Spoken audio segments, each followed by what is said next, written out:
Hi everybody, it's Don and I hope you're having a fantastic day. Well, it's true. I booked a cruise on currently Princess Cruise Line's most broken cruise ship.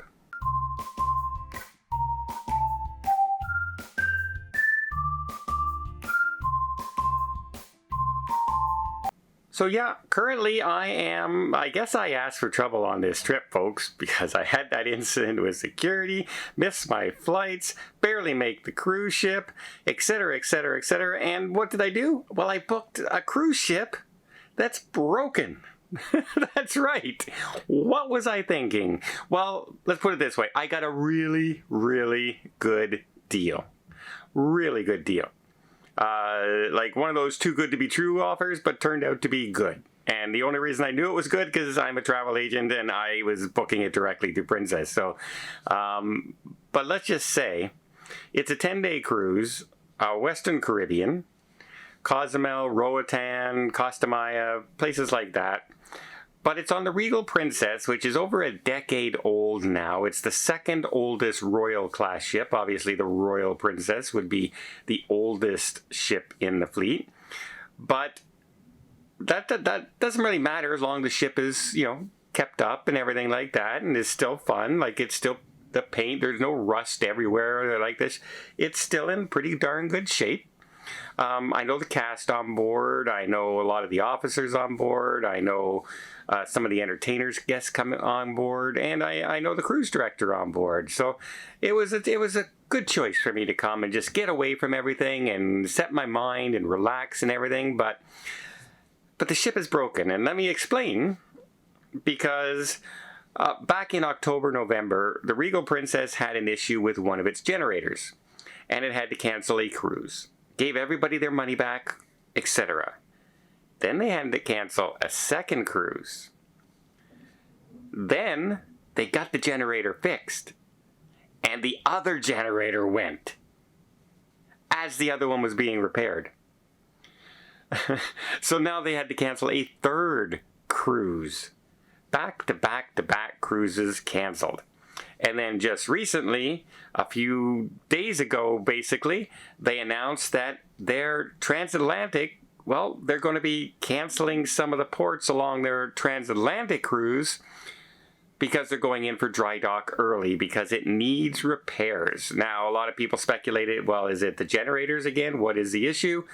Well, I'm on the ship right now, and we were late leaving out of Galveston. Not sure what the issue was, but it did take quite a while for us to pull out from the time we were supposed to leave.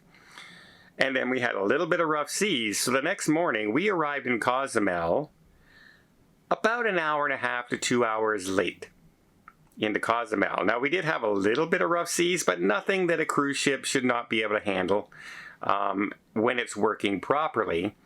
But we're not working properly. We are basically working with less power than we should normally travel with. And because of these combined issues, the captain announced that we arrived because of the late departure in Galveston, the rough seas, and current engine problems was announced to us yesterday.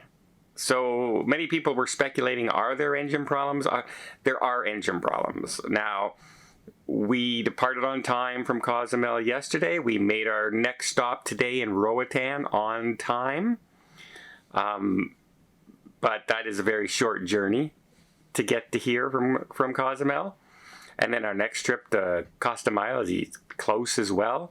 And we're overnighting here in Roatan. I forgot to mention that. Remember, they also announced that they were changing the itinerary and canceling a cruise port on a couple of sailings, I think 4 now, because they're going to overnight in Roatan where they will do work on the ship. They're still repairing the ship that I'm sailing on, and they're doing it in Roatan during the overnight process. So yeah, I would have to say currently that definitely the Regal Princess is limping along right now, and it's definitely hurting as far as the mechanics are concerned. Now, the television screens are working, the entertainment's working, the bars are working, the food is working. Everything is working. The casinos are going. There's no problems with running the internet or anything like that. It just seems to be our speed process, how much speed we can do, especially if you start hitting some rough weather. So I'm hoping that the folks on that transatlantic, now one of the reasons they canceled that a few sailings on there was to get the ship into dry dock faster, which can make sense if you're trying to get these repairs done in time for the sailing after scheduled dry dock. But I'm just hoping they don't run into any kind of problems like rough weather or anything on the way across, because that will slow their process down, as it did for us getting from from Galveston just to Cozumel, only a few hundred nautical miles, not very far at all, and we were late getting here. So yeah, I booked it on the most broken Princess cruise ship. But I got such a good deal that it's not bothering me at all. As far as the itinerary change, doesn't bother me. An extra day in Roatan compared to an extra day in another port. For me, on this particular cruise, it was I just want to get away. I want to see some entertainment. I want to meet up with some old friends, and I want to watch the ocean go by and, see the sunny climates as I look outside and it's pouring down rain today in Roatan. It's definitely a umbrella day for all the guests going ashore today. But I'm having, exactly what I want. I just want to be able to relax. I don't have anything scheduled on this trip. I did not schedule a single excursion or specialty dining or anything. I have the drink package. I'm on day 4 of the cruise, I believe, or day 3 or 4, and I haven't had a drink yet. So, and I have done my steps every day. It was more about just getting away, relaxing, taking my mind off a lot of things, doing some work while I'm on the ship, and booking people for our December cruises. And yeah, that's what I did. And I'm kind of glad I did, and I'm kind of glad I wasn't expecting to make every port, and I'm glad I didn't pay full price for this cruise.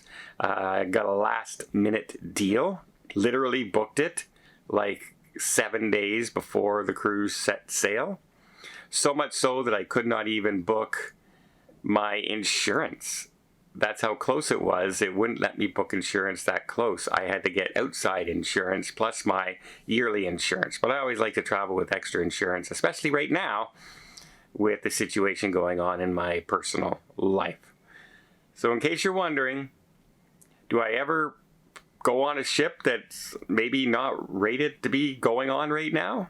I'm on one, and I'm on their most broken ship, and I'm still having a really good time. And as far as I can tell, so are every other guest. Well, I hope you appreciate this little update. If you did, please give it a thumbs up. We'll see more tips, more tricks, more travel vlogs from around the world. Hit that subscribe button. Until next time, have yourself a safe and a great vacation.